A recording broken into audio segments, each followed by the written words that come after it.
A great recipe has the ability to transcend time and space, not space, just time. And techniques involved should be able to establish a great foundation for variations and derivatives. Today, we're learning together some of the most iconic Italian pasta dishes and testing to see if it works in the context of Korean bulldog ramen, aka fire noodles. I think my annoying roommate is on a first date right now. He's about to come back with his girl, and I can't wait for them to smell the clam reduction aroma of the apartment, if you know what I mean. You might be asking at this point, why would I go through all that cooking when I can just boil it and mix it in a bowl? Well, why go to the Coldplay concert when you can just stay at home and listen with your lover? Why go to the park and fly a kite when you can just pop a pill? The first step is obviously boiling the noodles. Like I said it many times before, just, do it in cold water. Because it's not like boiling water turns into healthy food or something. Beurre fondue refers to the sauce in which butter is emulsified with simply water. When you season it up, it makes the most classic foundation of French sauces, butter sauce. A really straightforward way to enjoy some high quality butter. Now you can dress it up and make it more complicated with spice, herbs, dairy, bone broth reduction. Today on the menu we have beurre monte, which is chicken sauce. So the butter is going to mellow out a lot of the spiciness that comes from the sauce. Then we're going to go above and beyond by adding a tiny bit of white truffle paste. We'll stir that all in. Once everything is well emulsified, we'll turn off the heat and add in our noodles. You know what? I'm not going to try it. Mix the noodles into the sauce very well. Maybe we needed more butter for this. I can really smell the white truffle coming through. The noodles just look a tiny bit undercooked. I guess it's al dente. It's really thick. I feel like this is what the fire noodle sauce is supposed to look like. Obviously, we gotta go with the original topping. So here we have a beurre monte white truffle bulldog noodles, aka little kids section butter pasta fire noodles. Give it a taste and really want to teen. I'm starting to feel like a criminal undercover because the mouthfeel is smooth. Especially helpful for me because I don't like spicy food. So the butter cuts down the heat and coats the noodles in a way that it gives it that velvety texture. And the white truffle paste adds a lot of depth to it too. It almost tastes like all these ingredients are meant to be together. I'm gonna say this is close to a perfect execution of fire noodle recipe. I'll give it a 9.3. Starting the video with such a high score. We just talked about beurre fondue, now we're gonna see another beurre sauce, the iconic brown butter sage. The beurre is left on medium heat for the whey to color until it's beurre noisette. Okay, once you see these brown spots, we'll turn off the heat and it's gonna continue to brown. The sauce is basically ready. Just brown butter is not enough to complete the dish. We're gonna add in some sage leaves to give it some herbaceousness. We'll throw it in. And then now we'll add in the noodles to emulsify everything. Turn it into more of a sauce. The heat is off right now, by the way. This is the great thing about instant noodle. You don't have to worry about seasoning with salt because the package should season it perfectly. Now we'll just mix the sauce into that brown butter noodle water emulsification. I feel like on paper, this is very similar to the last one, but the flavor profile is gonna be completely different. Beyonce puts her love on top. I put my sauce on top. For you guys. This kind of smells like a puff pastry spicy sausage roll. Well, we're lucky because I'm eager to put in my mouth anything that reminds me of a sausage. It tastes a lot more spicy than the last one, but you can definitely feel the intensifying effect of the butter. So it makes the flavor of the sauce packet even more bold than it already is. And the sage in there brings on sort of a lighter note, introduces herbaceousness that makes the overall dish more balanced. To my surprise, I actually like the previous one way better. I'll give this an 8.1. While carbohydrates might calm the stomach, mental struggles may need therapy. Let me share some personal stories and introduce you to today's sponsor, BetterHelp. As a lot of you know, my #1 stress this year has been my school application. I waited longer than usual for the decision, and after a few of my most anxious months, I got rejected by my dream school, NYU. I've always planned to remain in the city, and NYU has the best program that aligns with my interests. I place a lot of self-worth in my academic ability, so you can imagine the tremendous amount of self-doubt that came after. The pain of rejection coupled with the fear of uncertainty left me feeling overwhelmed. That's when I realized it's okay to ask for help. BetterHelp is an approachable way to start your first session of therapy. The app is easy to navigate and it helps connect you to the right therapist based on your personalized needs. In most cases, you'll usually get matched within 48 hours after filling out the questionnaire. You're able to choose the format most convenient for you. For example, if you're uncomfortable showing your face through an online video chat, you could go with the text or call options. Even if you don't feel like it's the right fit, you have access to over 30,000 therapists that you can switch to with no additional cost. If you think therapy might benefit your mental health, click this link in the description or visit betterhelp.com/FutureCanoe or choose Future FutureCanoe during sign up, you'll get a special discount off your first month of therapy if you do. Moving away from places with a lot of cow products, getting closer to the Mediterranean Sea, when the weather is too hot for dairy, we gotta switch up to olive oil. While I sometimes think the olive oil industry, along with its alleged health benefits, is sort of a scam. For our spaghetti. This dish, born in Naples, the key is to master cooking the garlic without burning at all. This next one we've made before in the pasta video is called spaghetti all'olio.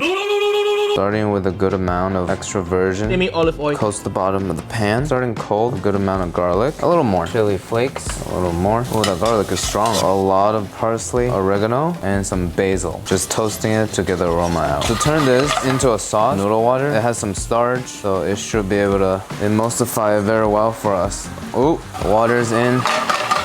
We'll just shake it a lot. It should turn into a sauce. You know what else is gonna help us emulsify? This fire noodle sauce because of all the chemicals. Is it working?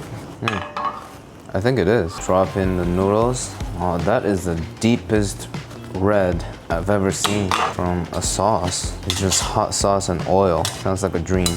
Turn off heat. Last step here is to lighten it up with lemon juice.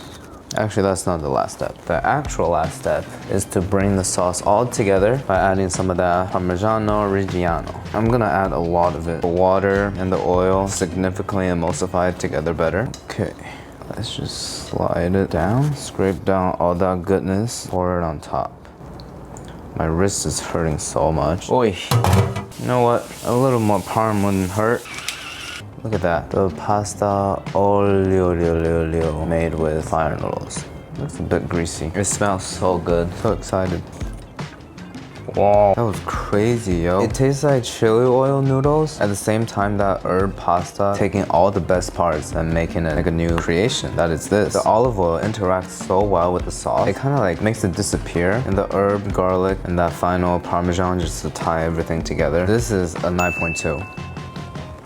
A little too greasy though. We're gonna make one of the 5 mother sauces, bechamel, and then dressing it up to a derivative, mornay, so we can check out how a mac and cheese is supposed to taste like. Keeping it classic, starting with the roux, 2 tablespoons of butter, get it all melted. Equal amount, 2 tablespoons of flour. It's gonna be the thickening agent and flavor a little bit. We don't wanna cook it too much, so medium-low heat. We just wanna cook the raw flour taste out to give it a little bit of nuttiness. Of all the ways I've experienced nut, never quite like this. Little by little, gonna stir in milk. We're doing a cup and a half. It'll thicken very quickly, so. It would be way better to do this in a sauce pot, but I'm using this for a better camera angle because apparently my cameraman doesn't know how to focus above the pot. A little clumpy, that's normal. Keep whisking it.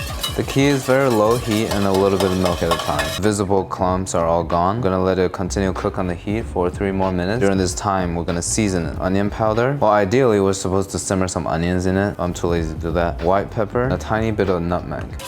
Next, our main seasoning ingredient of the dish, half a packet of the fire noodle sauce. Only using half because if we use the full packet, it's gonna be too salty after we add in the cheese. We'll stir all the seasoning in and turn the heat up just a tiny bit to let it reduce and thicken. Coating the back of the spoon consistency. I'm not gonna test it out with a spoon. I believe in my eyes. Turn off the heat. 2 to 4 ounces of cheese. I'm using raclette here. That's why it smells so bad. Definitely not because I just farted. Make sure the heat is off because we don't want to continue cooking the sauce. Once the cheese fully incorporates, we have our fire noodle sauce mornay. The noodles is barely cooked, so baking it is gonna cook it further. We'll pour in our sauce, maybe like not too much. Make sure it all sinks in.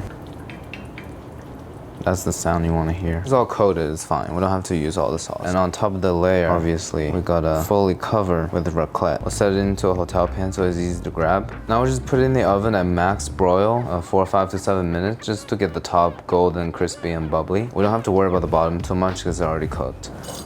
Listen to that. This is the only dish so far that doesn't just straight up smell like bulldog noodles because the sauce is too overpowering. I guess raclette is the only thing powerful enough to overpower fire noodle sauce. Look at that. Actually looks like a legit mac and cheese recipe. Give it a taste and rate 1 through 10. It's like 2 very intense things working together to create something actually pretty balanced. Without the fire noodle sauce, the mornay is gonna be too creamy and overwhelming, too coating. Them 2 together create this really velvety, nice, flavorful mouthfeel. Puts the dish at a 9.5. I think this is the best dish we've made so far today. For a classic carbonara, our first step would be preparing the sauce that goes on top of it later. We're starting with 1 whole egg. Little pink piggy from last week's video, the kitchen gadgets one. I'm gonna suck the yolk out. And then release. Perfect. Just for that, I have to wash this. Beat the eggs together. About 3 ounces of Parmigiano Reggiano. I mean, the classic one is Pecorino Romano. I don't have that right now. Honestly, I think Parmigiano Reggiano tastes better in the carbonara. Fold it together. We're gonna be doing the majority of the mixing later in the pan. A lot of black pepper. Another major flavor profile. Again, about half a packet of the bulldog sauce. How can this be bad, you know? We got cheese, egg yolk, and spicy ramen noodle sauce. All the Italians on the internet are probably trying to figure out my address. Show up with gun. Fairly cold pan. We're starting with some guanciale already sliced. That's nice of my grocery store. I'll just do a whole pack. It's not like I'm gonna be using this for any other dish. Do people ever get guanciale for things other than carbonara? We'll just let it sit here on medium-low heat and slowly render out the fat in it. Okay, once we start seeing a little bit of color on top of the guanciale pieces, most of the fat should be already extracted. This is too much fat, so just dump out a little bit. I found the best ratio of fat to leave in the pan is like a slightly thin layer of fat, but if you push the meat around, you can still see the bottom of the pan. Otherwise, it's gonna be too greasy. I will turn up the heat a little bit. You see the meat is bubbling a lot. There's a lot of starch inside the noodle water. We're gonna shake the pan very vigorously. The starch inside the noodle water is gonna help us emulsify the water with the fat. A light sauce is starting to form. We'll drain the noodles very well, dump it in, keep just tossing and emulsifying. The noodles is gonna absorb some of the water, but it's okay. We'll just add it back in. The idea now is to add this sauce into the pan. We don't want the eggs to curdle. So we're gonna temper it with a little bit of the noodle water. Introduce some heat to it so that the eggs doesn't get shocked, turn into scrambled eggs. We pour in our cheese and egg sauce. It's getting very thick. That's good. If you think it's getting too thick, you can always add a little more water to it just to adjust to the ideal consistency. Although this might be a little too thin. See, the sauce is still pretty coherent. Try to be more aesthetic, but whatever. Yeah, we'll just dump the sauce on top. You know, it doesn't look as appetizing as I expected, but it smells amazing right now. Okay, a lot of guanciale, so you know it's gonna be crazy. Oh yeah, forgot the must-have topping. And obviously more cheese. Gotta grab a lot of the guanciale. I can't believe I'm saying this. I think this is even better than the mac and cheese we just made. The original flavor of the carbonara is integrating with the bulldog sauce really well that I can't really tell this is a bulldog ramen noodle. I think this is some sort of like mutation of carbonara. This is like taking a vacation to Rome and then immediately stay at a 5-star hotel in Seoul the next day. A great experience. I'll give this a 9.3. You know, recently I learned that gnocchi doesn't always have to refer to this. Apparently, gnocchi is a general technique for making a soft pasta dumpling dough. Besides potato, people also do ricotta, semolina, pumpkin, squash, or just good old stale bread. The Italian guy who have appeared in several previous videos, let's just put bone marrow everywhere, always try to tell me it's not gnocchi, it's gnocchi. Well, I'ma knock you out if you keep talking crazy.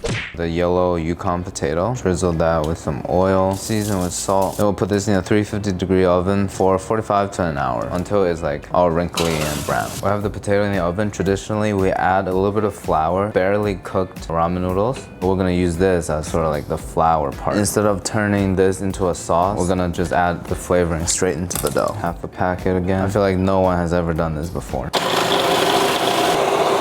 Add a little bit of water. Alright, let's check on it. It's not fully broken down yet, so scrape it. Try to get it more fine. Alright, one more time. Okay, it kind of turned into just like a rotating ball, like a rasengan. You know what, we'll just work with this. It's not as fine as we want to get it to be, but it's fine. Dough making time. Potato from the oven. A baked potato should be perfect because it removes a lot of the moisture. We don't want the dough to be too wet, unlike other things. The skin is actually really thin. Peel it straight up. Alright, light scrape fibrous part is off. Make sure this dough is as smooth as possible. We'll mill it out.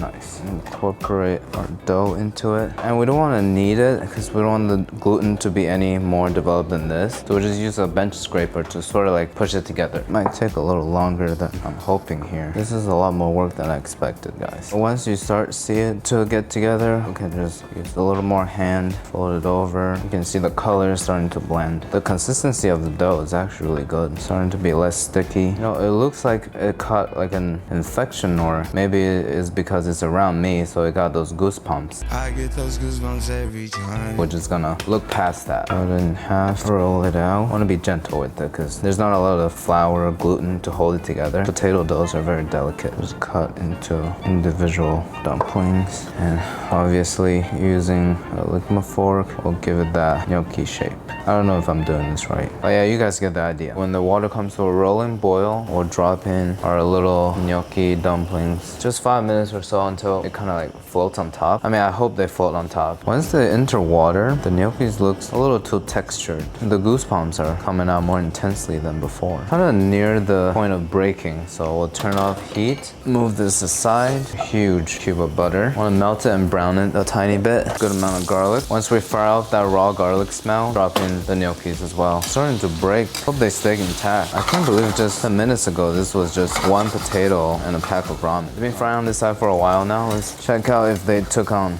the... Ooh, I have a bad feeling about this, guys. Okay, not so much any color. I feel like I'm making like a kimchi potato pancake now. Oh no, it's turning into a dough. All right, rolling with it. Sort of like an orange color, amplified by the butter on the bottom.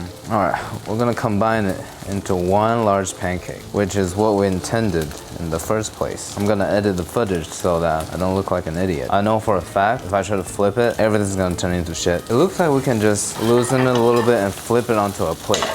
This is like me trying to save my parents' marriage. Trying my hardest here. But what is this? Okay, wipe the grease away. Now we have a bulldog ramen noodle latke. Do some parsley, more parmesan on top. Pretty crispy. Like my cameraman said earlier, it smells like garlic bread. And sort of like McDonald's fries. Yeah, on concept, this is turning out really well. A latke made of bulldog noodles and potato. So let's give it a taste and really want to taste. It doesn't taste like anything we just described, but it's one of the best things I've tasted so far. It's crispy, the center is like kind of chewy, moist, tender. Throughout the dough is flavored with that sauce. But on the outside, you got the butter started browning. This might be a great new invention of the FutureCanoe channel, guys. To a whole nother level is to have it with applesauce. A complete latke experience. Oh, shit. What is this? Yeah, whatever, it's only on the top. We gotta commit to this bite. Now that I'm looking at the applesauce, it's a little brown. But it's oxidation, it's normal. I'm just eating more oxygen.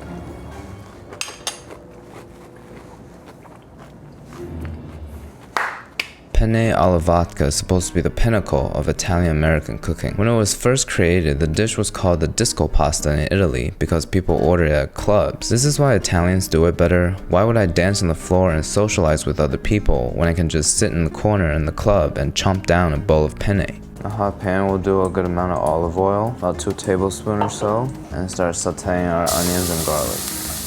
One of the best smells in the kitchen. You don't want to heat up the oil too much because extra virgin olive oil has a really low smoke point. To deglaze the pot and flavor it with the classic penne vodka flavor, I'm going to drop in about a 1/4 cup of vodka. Ooh. Interesting experience. I feel like I just lost some hair.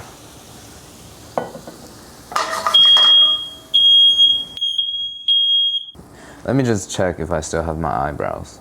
Okay, eyebrows, fine. Let's keep cooking this penne vodka. Put in about a 1/4 cup of tomato paste. Tomato paste and vodka. Like we're making a Bloody Mary over here. The alcohol reduces very quickly. Canned paste comes with that raw tomato smell. Frying it off in the pan before adding stock or liquid is gonna help to enhance the flavor. Okay, once you see these fronds starting to form on the bottom, that means the tomato paste is starting to caramelize. We can add in about a 1/4 cup of heavy cream. The theme of the day, half a packet. I feel like this is a little too thick, so I'm gonna add in noodle water.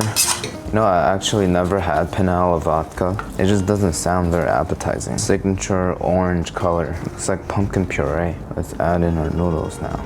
Just coat it very thoroughly. Nice. Let's thin it out a little bit more. This is looking really good. A sprinkle of basil and a lot of cheese, obviously. A light mix. Our penne alla bulldog is ready. Oh no, our bulldog alla vodka. Didn't put a single drop of salt in it. The noodle sauce and the cheese should be salty enough. Surprisingly, the vodka sauce completely taken out the flavor of the fire noodle sauce, so it's just kind of like a spicy vodka sauce. Kind of tastes like the Prince Street pizza sauce or Ruby Rosa if it's spicy. Very light and unexpectedly refreshing. Super simple, everything can be done in a pan. I'll give this an 8.7. Like many things in life, things just became really simple after I gave up. I was gonna make pesto from scratch, but too much pounding nuts could be bad for you. So we're gonna take some of this pre-made pesto and make a sauce out of it. So about 3 tablespoons of pesto, half a packet of the sauce, lemon juice. To loosen it up, we'll do some noodle water and we'll dump in the noodles, coat it through. Finally, we'll top it off with some more cheese. That's unfortunate. My pants are wet for these noodles, man. All right, let's plate it up. It's a little blob of pesto fire noodle. The fire noodle sauce is way too deep, intense, chemical-y to contrast the light, refreshing, herbaceous pesto sauce. So when you mix the two together, it doesn't really taste like anything. Pretty disappointed in pesto fire noodle. I'm gonna have to give it a 6 out of 10. After the simplest dish of the day, the next one is of moderate complexity. The Bolognese is not just tomato and meat. The key here is a balance of dairy, wine, animal fat, and thyme. Aromatics will provide a good foundation for the sauce. The sofrito is same as French mirepoix, 2-part onion, 1 part each of celery and carrots. I'm gonna make sure the pieces are really fine to trick myself into eating more vegetables. To start with the classic ragu, we want guanciale or pancetta. I don't have any, but I have bacon. It smells a little off. I had this for at least a month, but it's cured, so it should be all good. It smells like yogurt. Is that normal? Every classic recipe I've seen online requires us to not only use bacon, but also butter and a little bit of olive oil. It's a little strange, so a lot of fat going on. But fat is flavor, I guess. Hit it with some pepper. Get a little bit of color and you see the fond is forming on the bottom. This is when we drop in the carrots. The oil in the pan is starting to turn orange. That means all the pieces are heated up. And add in the next hardest thing to cook, the onions. So every time we introduce moisture to the pan, you can see the fond inside the pot is like falling off. A thoroughly sauteed sofrito is the foundation of a good ragu. Yeah, now the onion's getting a little translucent. We'll go in with the celery. Finally, a tiny bit of garlic in the mix. We'll just leave it here to saute till more color comes on. You see now the pan is pretty much all dried up. You hear that sizzling, popping sound, and the edges are getting a little brown. We can drop in our 1 pound of ground beef. Using 93% ground beef to counteract the fat from the bacon. Make sure to separate it well. We don't want to make burgers here. The pan's getting dry. We'll go in with half a cup of wine. It's supposed to be red wine, but I only have white wine here. Add in a whole can, about a cup of tomato puree. Already looking like a sauce. We'll do about 1/4 cup of chicken stock. Give it some liquid because we're about to braise it. Just ran out of milk. But I have half a cup of heavy cream. I'm gonna just add a little more chicken stock to it. That's gonna be our milk. It's looking very liquidy actually. Sorry, it's a sauce. So now you're probably wondering, that's a lot of ingredients, a lot of dairy, meat, vegetables. You didn't season it all. But here comes the thing that's gonna season it perfectly. A whole packet of bulldog sauce. This is my first time braising things with bulldog sauce. I wonder how it's gonna turn out. You know that immediate smell that hits you when you put bulldog sauce into anything? Such a unique signature chemical flavor. Somebody should make a clone of that. Once it's coming up to a simmer, we'll turn it on low heat, close the lid, and let it braise for at least 2 hours. But I usually don't like having the fire on for that long on my stove. I get a little anxious. What I do is I turn the oven on 310 and just throw this into a low temperature oven and it's gonna achieve the same effect. Now there's been 2 hours It looks like it's mutating. A lot of the liquid has reduced down. All the vegetables, meat have absorbed the flavor, disintegrated into the sauce. You see, very little liquid left. The tomato have caramelized, especially on the side. We're gonna scrape it and mix it in. As we're heating this back up, the last bit of cream we're adding. We'll stir in and just let it come up to temp. Additional parm. I don't think we put parm in it earlier, did we? Mix everything in. Half of the sauce, we're probably gonna store it. Look at that. These Italian shops in the West Village better watch out. Thick and creamy. Just the way I like it. Along with some of the noodle water, I'll further thin out the sauce. And we'll finish cooking the noodles inside of the sauce pot. If it looks too dry, we'll just pour in some noodle water. Ready to plate up this 93% ragu pasta. Try to do like a little swirl that they do in restaurants. Yeah, whatever.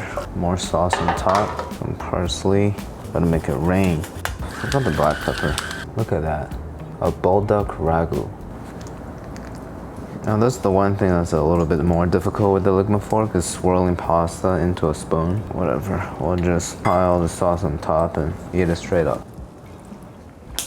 Okay, I think that might be too little of the bulldog sauce. I can't taste it at all. You get that hint of spice. Only on the back of the throat that the noodle is having an effect on me. Okay, this bite should be much stronger. The ragu itself has a lot of cream, cheese, and a lot of fat in it. So that interacts really well with the sharp chemical spiciness from the bulldog sauce. This one is the most hearty variation so far. I think I can see this being a more sustainable option compared to all the other ones that's just full of grease and fat. Yeah, I'll give this a 9 out of 10. You see, the Bolognese is an offer of flavors of the land. Let's get to some Italian coastal cooking. A clammy handshake might not always be great for a first impression, but a clammy pasta is good for every occasion. Extra virgin. While it's just getting warm, we're gonna go in with a good amount of garlic, minced. Oh shit. Parsley stems, just for the aromatic flavor. Keep it on medium-low heat, just trying to get the aroma out. So once the garlic is just starting to color, we don't want to fry it. We'll go in about a cup of white wine. Gonna bring it to a simmer. I have here some little necks. It's supposed to be the most tender and the closest thing we have in America to European clams. They look kind of dirty, and there's like this stuff. I don't know what that is. Well, I'll turn off the heat and wash it real quick. Now, I just finished washing these clams. So glad we did. A bunch of sand came out on the bottom. Before I dump it in, I wonder, is the shell gonna damage my non-stick surface? Because when I see people make this on the internet, it's always in a big stainless steel pot. I would just drop it in very carefully. Turn the heat on medium-low. Okay, we'll keep the heat around medium and put on the lid and just wait for 5 to 7 minutes. It's about 8 minutes. So what's happening inside the pot is that the steam is cooking the meat and also the bottom of the shell, causing it to open like a kamehameha, releasing a lot of the clam juice. And we're gonna capitalize on this clam juice like a good tech executive. So we'll first fish out all the clams. You know what I just realized? We've never cooked seafood on this channel. This might be the first time. I think the reason might be that I always buy ingredients for a video and forget to film. So most of the fresh ingredients go bad by the time I get to them. And I avoid seafood because they smell really bad. Well, the idea now is to use this clam juice to cook our noodles, but that looks like too much clam juice, so I'm gonna reduce it a little bit before putting the noodles in. In the meantime, let's give the clam a try. Should be very fresh. Nice and salty. There was so much juice the clams just released. We've been reducing it for a solid 15 minutes or so. I think my annoying roommate is on a first date right now. He's about to come back with his girl, and I can't wait for them to smell the clam reduction aroma of the apartment, if you know what I mean. It's gonna make a great first impression. With that being said, I'm gonna put my noodle in the pot as he may not tonight. The noodle is soaking in a lot of the water, and the starch that's released from the patty is gonna help us emulsify the olive oil and the clam juice. We'll put in our sauce, of course, the whole packet. That sauce is so overpowering, I can't really smell the clams anymore. We're gonna turn off the heat, some parm, a lot of parsley. It is still southern Italy, so we gotta have our lemon juice in there. The cheese is gonna tie everything together. It smells so good. I think we're good to plate. Gotta make sure we catch all the sauces down in the center, a couple of the clams. Yeah, let's just do it like that. Finally, the sauce that's left in the pan wasn't as cinematic as I had hoped. Final topping of parsley. Tell me this is not straight out of Puglia or Sicily or wherever this dish is from. Time to give it a taste and rate 1 through 10. You see, the ligma fork is perfect for scooping out clams too. Pop, comes right out. Swirl in some noodles. Now let's do 2 pieces of clams. The shells are really hard. I wish my enamel were like that.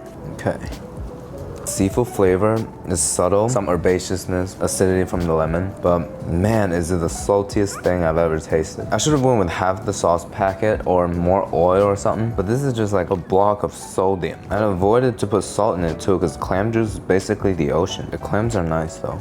The dish as it is right now, I'll give it a 2 out of 10. It's barely edible, but once we add more noodles or butter to fade out the salt, I can see this being a 9 out of 10. At this point, I figured if you're Italian, you've already figured out my identity and address, coming over with a hatchet. But in my defense, experimenting with a great recipe is a sign of respect, and some of these are actually good. Hope you give it a try.